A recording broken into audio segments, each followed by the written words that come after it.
Hi, my name is Robert. This video is designed to give you step-by-step detailed instruction on completing the task at hand. Visit my YouTube channel and watch my disclaimer video. And please like, share, and subscribe. I hope you find the information you're looking for. Thank you very much for watching.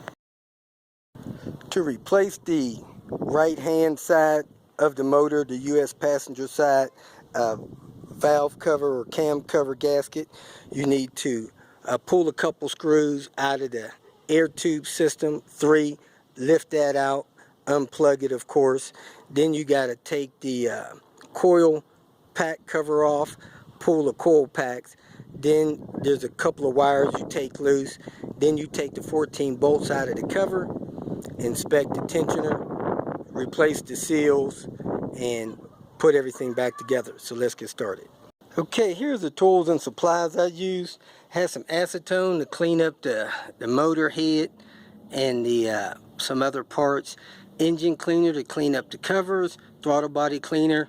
And when you do the right side, US passenger side, brakes parts cleaner to spray off the gunk from the oil overspill. Then I had a brush here, pair of pliers, regular screwdriver, 3/8" drive, a socket, couple small extensions, 10mm, 10mm, and some gasket sealer for the joint.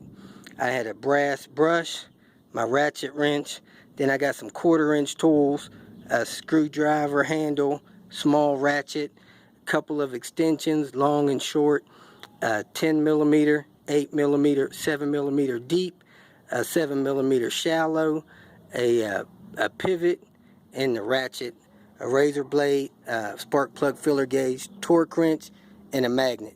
Then you need your gasket kit and your spark plugs if you're going to do that. Good to have some gloves with you as well.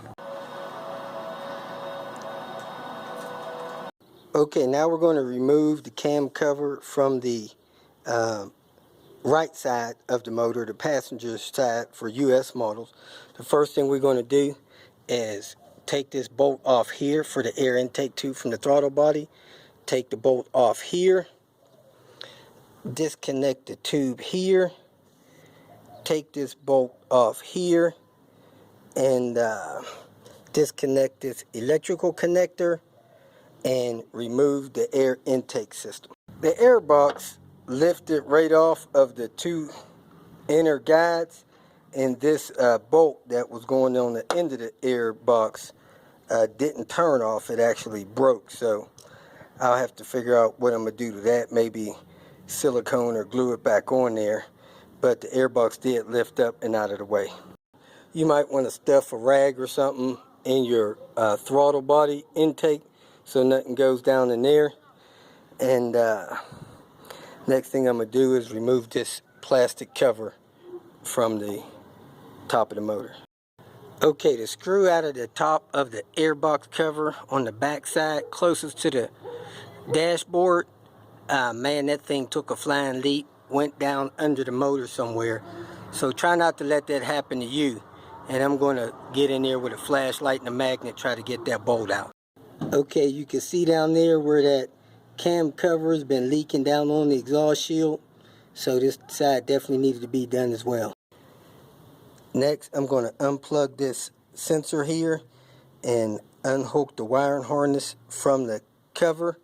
Then I'm going to remove the cover from the coil packs. Okay, I got the cover off to access the coil packs. Now I'm going to carefully unplug the coil packs. I'm going to push the button down and push the plug off. I'm not going to pull the wires. You don't want to pull on these wires.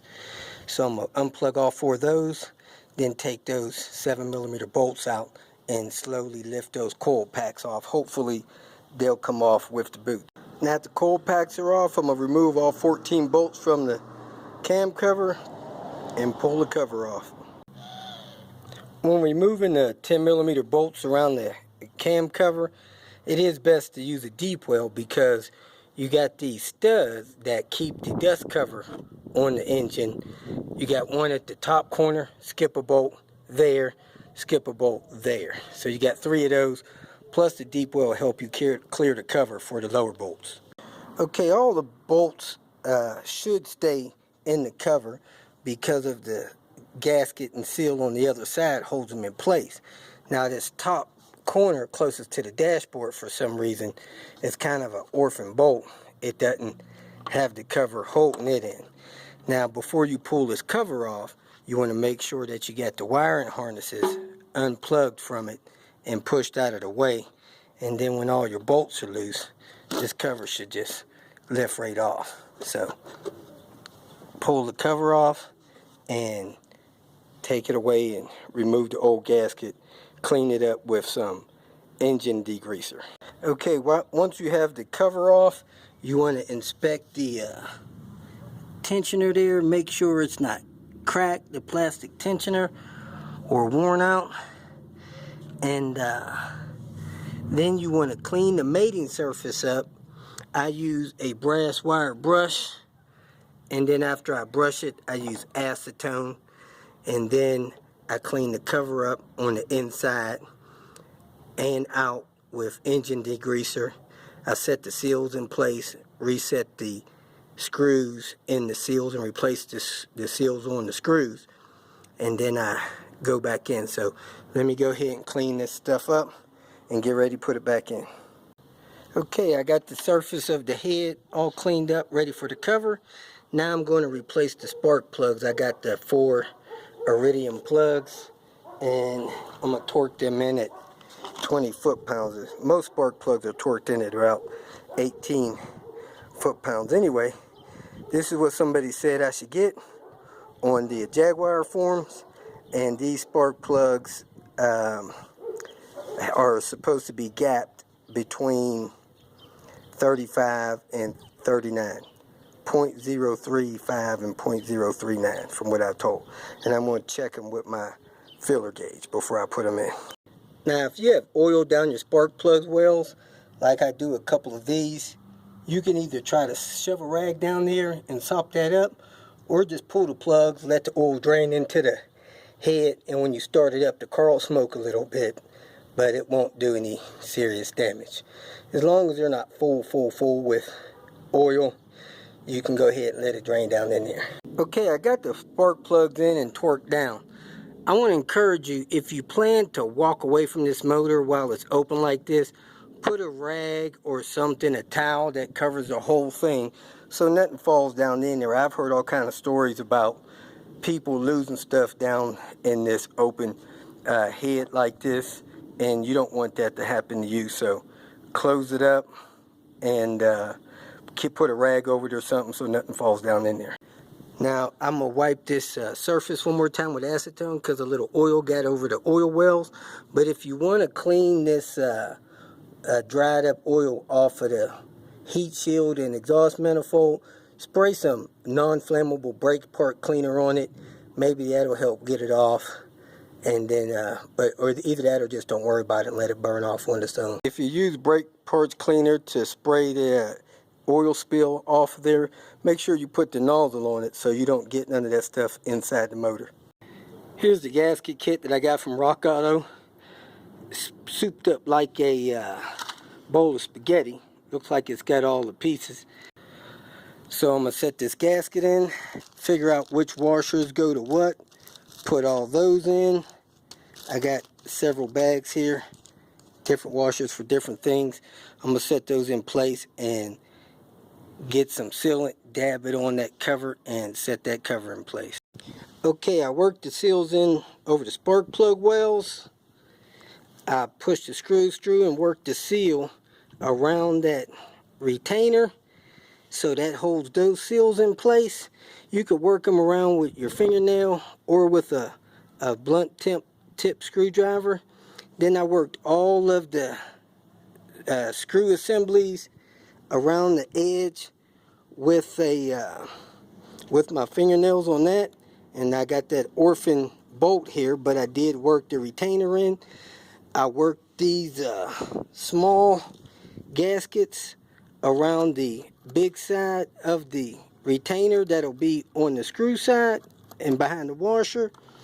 So I'm gonna go get my silicone and dab it on these two spots to help seal where the front of the cam cover meets the engine head, but I probably may not even need to do that since that hole's been filled in, but I'm going to do it anyway. Okay, now I got all the gaskets in place, all the screws in place, except for the one in that upper corner close to the dashboard.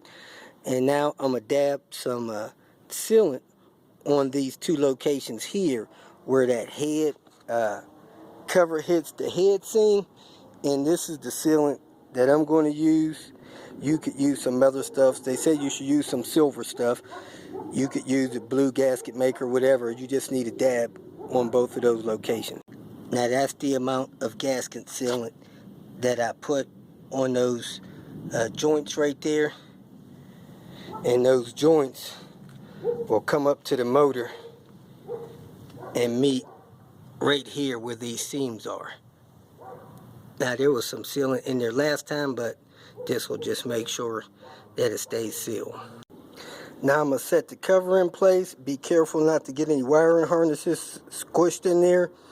And make sure you don't smear up that sealant before you set it in place. Then I'm going to set all 14 of those bolts in. Just snug them down, and then I'll show you the torquing sequence. Okay, those bolts to the cam cover are supposed to be torqued between 9 and 11 Newton measures.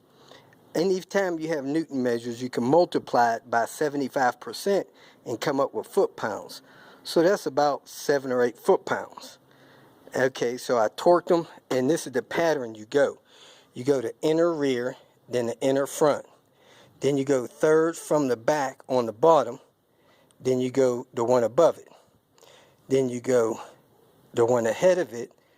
Then you go up. Then you go down second from the back, up. Then you go down, up.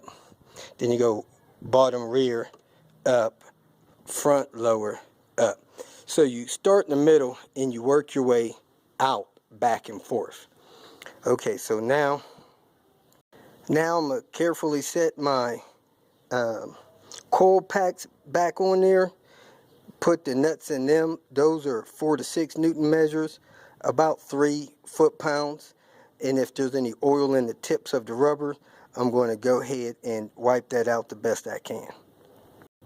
Okay, now that I got the coil packs in place and torqued down, I'm going to go ahead and put the wire harness in place, plug the coil packs in, and then secure the wiring harness the whole way around the valve cover. Alright, next I'm going to put the little cover that covers the coil packs in place. Okay, now I'm going to set the engine cover in place. But before you put this in place, make sure you got it positioned properly. It does have a front and a rear. The rear, the screw is close to the edge, and the front has a little bit of head on it. Now when you're fitting this cover on, these 3 holes on the bottom fit over those 3 studs in the cover, and these 2 tips up front fit down in those 2 holes there. So make sure you get all 5 of those things lined up and the cover will fit tight. Alright, now I'm at the point where I need to dig out my magnet and go fishing down behind the motor, see if I can find that screw that I dropped. Since I got the throttle body open, and I'm sure this hadn't been done forever, I'm going to go ahead and clean up the throttle body before I put the intake. Now I had to pull this rubber piece off the throttle body and refit it on the intake tube before I could get this stuff back together. Okay, I cleaned all the debris out of the lower air box. I got it set in place. I'm going to put some silicone, some kind of glue on this rubber joint right there that broke after I get the rest of the intake snapped on. So let me put the rest of the intake in place and screw it down. Okay, we're all done. I got the intake tube snapped in place, new air filter in the box, the air filter secured down, snapped in place. I got the mass airflow sensor plugged in, that sensor there plugged in, this air tube here plugged in. So if you got any questions, give me a shout, me or somebody else will answer.